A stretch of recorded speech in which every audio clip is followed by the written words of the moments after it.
Nè, lấy cái cây to tí, cây to phát lên luôn mà như cây to để tao giải quyết không sao ơi. Đấy sao đấy mà. Trong bộ nó thì sang cái này kệ được mong tàu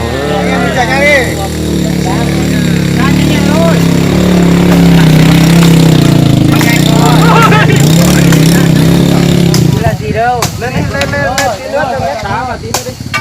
Cái này hết rồi mà. Cho tí bẩy lên tí nữa. Vào đây anh em ơi, vào đây bẩy cái đá này cao hơn tí nữa, cao tí nữa.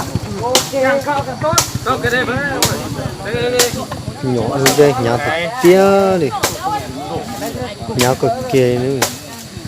Không, đánh vào cho cái cục bỏ bé ra đấy to thôi. Cái này nó để đấy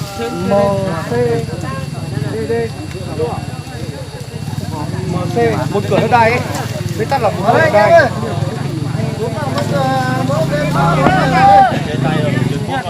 Không được, em đang vào mạng rồi mà. To đây rồi. Có em đang vào mạng rồi. Có gì tiếng gọi.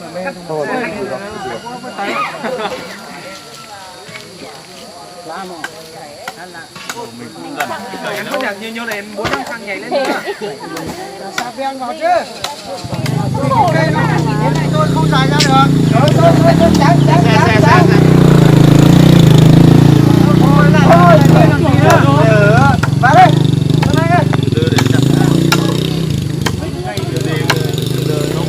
Lên, đặt ra lên xuống thế hao á. Tí nào không ai chụp ảnh đâu cứ Thì có đâu đừng ấn xuống cây vào tiếp em phải đi được em đi phải ngồi lên cái xe bẹc ấy 1, 2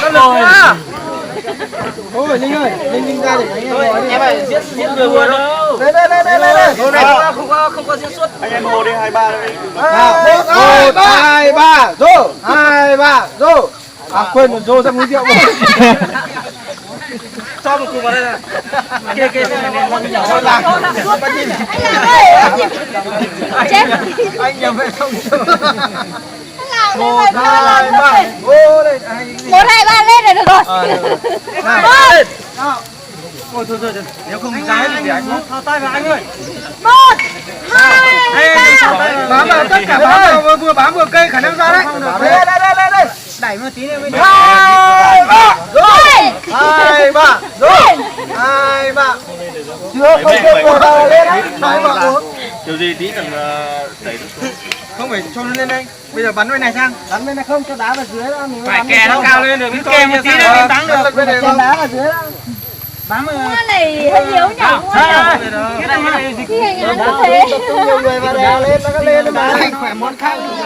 Ông gì sao lên được, sao bên kia tí đâu, 4 người, 5 người mới được cơ. Em ơi. Em ra đi, từ đâu em sang bên kia lên nè. Lên nè. Hai ba. Lên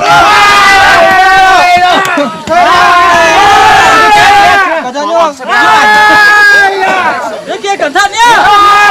Nữa này. Ô tô.